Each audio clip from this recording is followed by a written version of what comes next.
So now as we start to look more then at introverts, and can introverts actually be successful as business leaders or team leaders or society leaders or in the civic environment leaders, does it preclude an introvert from being in leadership? And the answer is absolutely not. There are many qualities within introverts that make them key candidates for being leaders. And one of the key things for me is your introvert, by and large, is somebody who is more intuitive, more sensitive, and often more stable, more predictable. Your introvert is likely to be somebody who is going to take time to get to know other people. That relationship is likely to be a deeper relationship.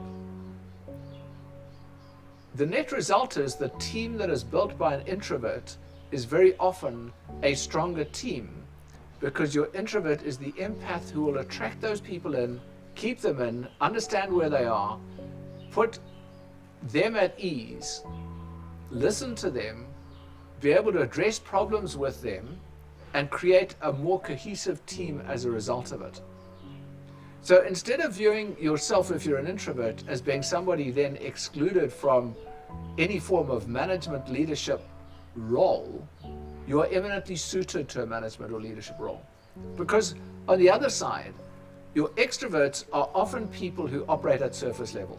They're often people who have acquaintances rather than close friends.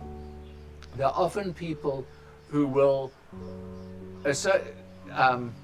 deal at decision command level rather than an empath listen level.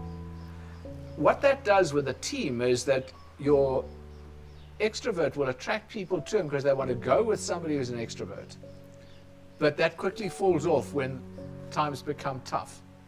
That quickly becomes self-defeating because your extrovert does not have that close contact with individuals. So what do we learn from all of this? The first thing that we learn, if you are an introvert, do not ever hide your introversion or try and be anything other than who you are. It's really important that you become who you are, not ashamed of who you are, and able to operate as who you are, as the introvert that you are, without having to disguise that in any form, because your greatest strength is in your introversion. The same comment made of an extrovert.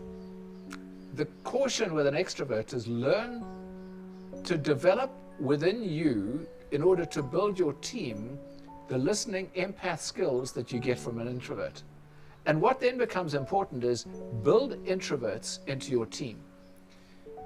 Often as human beings, we make the mistake of wanting like people around us because we feel comfortable with like people. Great teams are not built by like people. Great teams are built by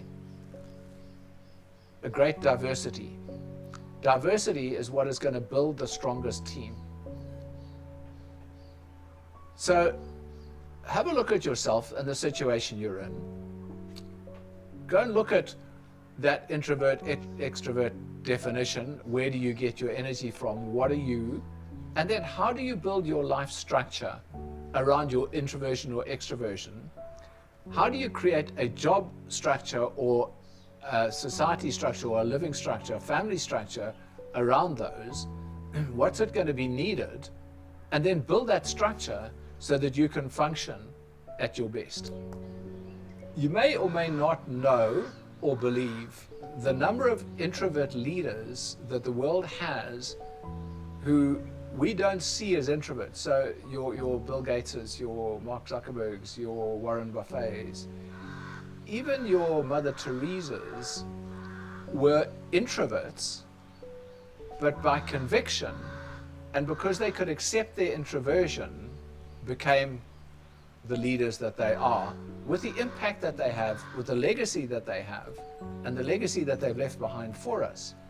So when you start looking at who do I want to be like, and am I okay as an introvert, the answer is absolutely. Look at those people. I would love to hear from you the struggles that you have, any questions that you have. because I'd love to answer those. Thanks for your time again today.